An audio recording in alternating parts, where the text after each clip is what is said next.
కలతలేదు పసినవ్వుల వయసు చందు నువ్వు కూర్చో. మనసు కలమా కలమా కలమా.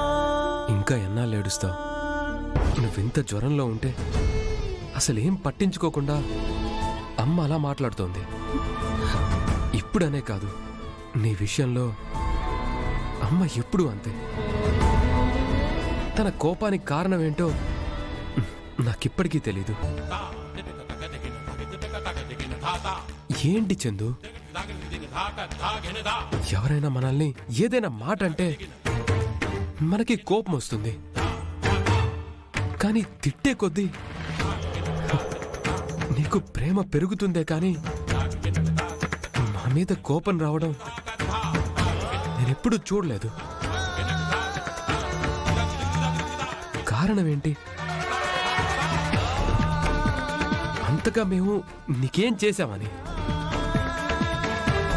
ఈ ఇల్లు నా ఇల్లు అనుకుని ఇప్పుడు కాదు బాబు, ఎప్పటినుంచో ఇక్కడే ఉండిపోయాను.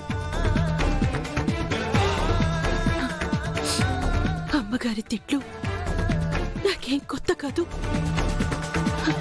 అలవాటైపోయాయి. అమ్మ తిట్లు నీకు అలవాటయ్యాయి, కన్నీళ్ళు నీ కంటికి అలవాటయ్యాయి. కానీ అవి చూడ్డానికి మేము అలవాటు పడలేకపోతున్నాం చందు. నా గురించి నువ్వు ఆలోచించక బాబు. ఆలోచించకుండా ఎలా ఉండమంటావు చందు?